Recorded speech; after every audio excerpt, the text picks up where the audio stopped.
উপস্থিত যেসব শিক্ষার্থীবৃন্দ যারা অভিভাবকবৃন্দ আছেন এবং বিভিন্ন শিক্ষা শিক্ষা প্রতিষ্ঠানের শিক্ষকবৃন্দ এবং কমিটির সদস্য এবং উপজেলা মাধ্যমিক শিক্ষা কর্মকর্তা একাডেমিক সুপারভাইজার এবং জেলা শিক্ষা কর্মকর্তা সকলকে আসসালামু আলাইকুম। এবং এই আয়োজনে যারা সাথে যারা সংশ্লিষ্ট সকলকে ধন্যবাদ। আমরা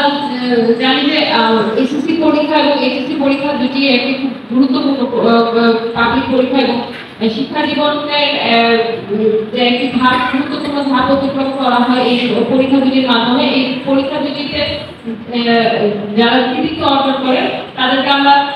পুরস্কৃত করার মাধ্যমে তাদের মেধার স্বীকৃতি দিতে চাই এবং এই যে শুধুমাত্র তাই না, এই পরীক্ষাতে এই যে পুরস্কৃত করা এটার মাধ্যমে আমরা তাদেরকে এটাও আসলে একটি মেসেজ দিতে চাই যে তাদের উপর আসলে একটি গুরুত্বপূর্ণ দায়িত্বভার রয়েছে, যাতে তারা এই শুধু পরীক্ষার রেজাল্টটা ভালো করার মাধ্যমে যদি সীমাবদ্ধ না থাকে, এরপরেও তাদের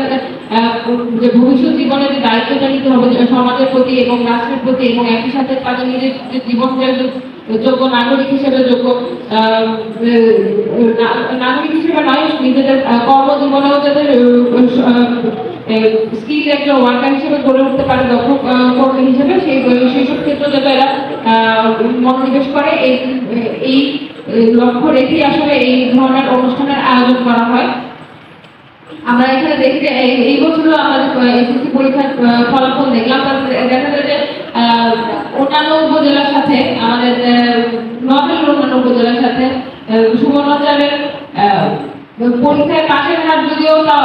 মানে সমসাময়িক প্রায়, কিন্তু এ ক্লাসের সংখ্যাটা খুব বেশি না, অন্যান্য উপজেলার চেয়ে সংখ্যায় কম থাকে। এক একটা মানে বাংলাদেশে এক এক উপজেলা বাস্তবতা এক এক রকম হয়। যেমন আমাদের এই উপজেলা দেখা যায় যে আসলে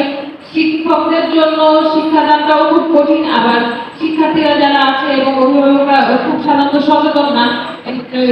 এখানে একটা খুব বড় একটা গ্যাপ থেকে যায়, ঝরে পড়া শিক্ষার্থীর সংখ্যা অনেক বেশি, বা গার্জিয়ানরাও মনে করে যে বেশিরভাগ শিক্ষার্থীদেরকে মনে করে যে গত কিছুদিন পরে দেশের বাইরে চলে যায়, কিংবা বাল্য বিবাহের হার বেশি, কিংবা মনে করে যে আসলে এই শিক্ষার্থীদের ক্ষেত্রে যে তো বিয়ে দিয়ে দেওয়া হবে, যে কারণে এরা সচেতন থাকে না। তো এটা আসলে শিক্ষকদের উপর একটা অনেক বড় প্রেশার থাকে, যে আপনারা পড়াচ্ছেন কিন্তু আসলে এই যে শুধুমাত্র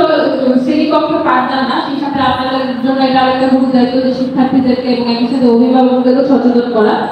আপনারা এই বিষয়টাতে মানে এটা আসলে বোঝা যায় যে আপনারা এখানে অনেক বেশি পরিশ্রম করেন, তারপরেও আরো বেশি সচেতন করার প্রয়োজন। কারণ হচ্ছে যে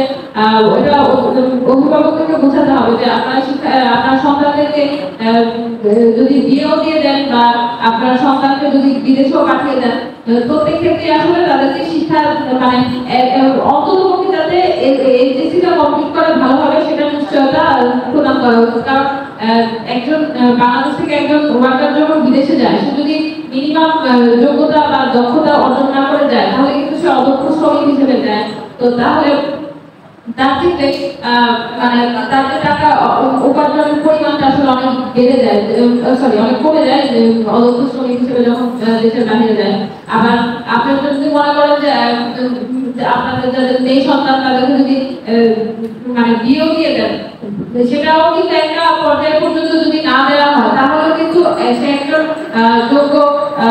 মাও হতে পারবে না, যোগ্য নাগরিকও হতে পারবে না, এবং এটা আসলে তাদের জন্য সামাজিকভাবে